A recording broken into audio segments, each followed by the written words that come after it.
இந்த ப்ராஜெக்டை முடிக்க அதிக நாட்கள் ஆகும்னு எல்லாருக்குமே தெரிஞ்ச ஒரு விஷயம். அப்படி அவங்க மெதுவா ட்ரில்லிங் பண்ணி பூமியின் சுமார் 12.2 கிலோமீட்டர் ஆழத்துக்கு போனாங்க.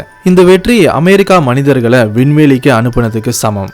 பூமிக்கு அடியில் நரகம் இருக்குன்னு, பேய் பிசாசுகள் அந்த துளை வழியா வெளியே வரும் அப்படிங்கிற கட்டுக்கதைகளை மக்கள் அந்த சமயத்துல பேச ஆரம்பிச்சாங்க. 1993 இந்த ப்ராஜெக்ட் சில டெக்னிக்கல் காரணங்களால தற்காலிகமா நிறுத்தப்பட்டுச்சு. உடனே மக்கள் என்ன பேச ஆரம்பிச்சாங்கன்னு தெரியுமா?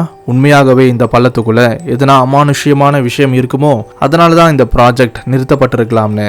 ஆரம்பத்தில் விஞ்ஞானிகள் என்ன கணிச்சிருந்தாங்கன்னா, பூமியின் ஆழத்துக்கு போக போக அங்கே டெம்பரேச்சர் அதிகபட்சமாக 100 to 150 டிகிரி செல்சியஸ் இருக்கும்னு எதிர்பார்த்தாங்க. ஆனால் வெறும் 5 கிலோமீட்டர் ஆழத்திலேயே டெம்பரேச்சர் 200 டிகிரி செல்சியஸ்க்கும் அதிகமாக இருந்ததை நோட் பண்ண விஞ்ஞானிகள் பயங்கர ஆச்சரியப்பட்டாங்க. அது மட்டும் இல்லாமல் அந்த ட்ரில்லிங்கின் எண்ட் பாயிண்ட்ல பொருத்தப்பட்டிருந்த மைக்ல சில சவுண்ட்ஸ் ரெக்கார்ட் செய்யப்பட்டுச்சு. இந்த விஷயத்தை இன்னும் சுவாரஸ்யமாக்க சில நெட்டிசன்கள் என்ன பண்ணாங்க தெரியுமா? பேரன் பிளேட் அப்படிங்கிற படத்துல வர சவுண்ட் எஃபெக்ட்ஸை இதோடு மிக்ஸ் பண்ணி வெளியிட்டாங்க.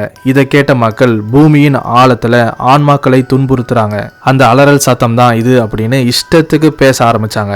ஆனா அறிவியல் ரீதியா இந்த ஆழமான கோலா சூப்பர் டீப் போரோல இருந்து மனிதர்களோட அலறல் சத்தம் ரெக்கார்ட் செய்யப்பட்டதற்கான எந்த ஒரு ஆதாரமும் இல்லை. இந்த வீடியோ பிடிச்சிருந்தா லைக் பண்ணுங்க, ஷேர் பண்ணுங்க, மறக்காம நம்ம சேனலை சப்ஸ்கிரைப் பண்ணி அந்த நோட்டிஃபிகேஷன் பெல்லை ஆல்ல செட் பண்ணிக்கோங்க.